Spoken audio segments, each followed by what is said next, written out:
नमस्कार, मैं धनंजय मिश्रा। मित्रों, बहुत बहुत धन्यवाद, बहुत बहुत आभार।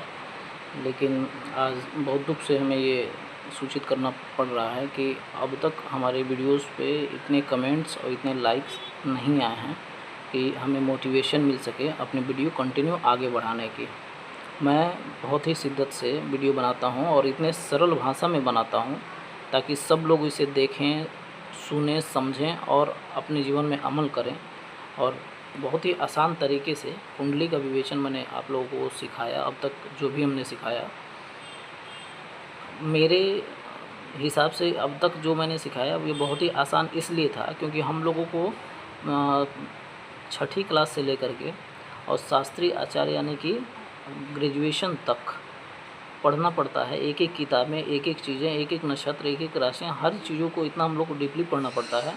तो कुल मिला करके आप 10 साल का, 12 साल का हम लोग का जो निचोड़ रहता है ज्ञान का, वो हम लोग छोटे से छोटे और लघु से लघु उत्तरी दशा में हम आप तक पहुंचाते हैं। प्रयास करते हैं, मेहनत करते हैं कि किस तरीके से हम समझाएं ताकि आप लोग को जल्दी और आसान भाषा में समझ में आ सके।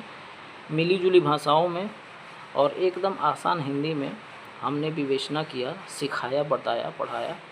और इन सब के बावजूद, इतना मेहनत करने के बावजूद अगर सब्सक्राइबर ना बढ़ें और लाइक ना आए, सपोर्ट ना आए, तो फिर किसी के मन में थोड़ा सा कष्ट होगा और वो पीछे हटने के लिए अग्रसर होगा। तो आप सबसे उम्मीद करता हूँ कि कर्म करते रहना चाहिए, फल की इच्छा नहीं करना चाहिए और गीता को फॉलो करते हुए मैं आगे अपना कर्म कर रहा हूँ। आज मैं आप लोग को बताऊँगा महायोग। एक राजयोग होता है कुंडली के अंदर, एक दैवी योग होता है, एक खल योग होता है। ये जन्म लेते समय व्यक्ति के जन्म कुंडली में ये होता ही होता है और इस योग के माध्यम से हम ये देखते हैं कि इन योग में हमारा जो कुंडली है वो किस प्रकार से कैसा फल देगा, इस प्रकार से वो हमें कैसा फल देगा, ये हम इससे प्रतीत करते हैं।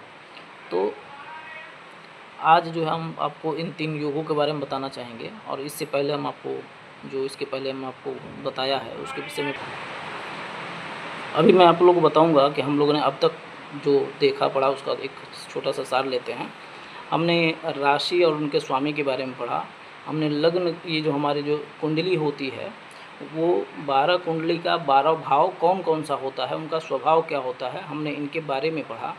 हमने जो ग्रह होते हैं वो कौन से ग्रह शुभ होते हैं, कौन से उच्च पापक ग्रह होते हैं और कौन से क्रूर ग्रह होते हैं, हमने ये देखा। मित्र और शत्रु ग्रह कौन से होते हैं आपस में।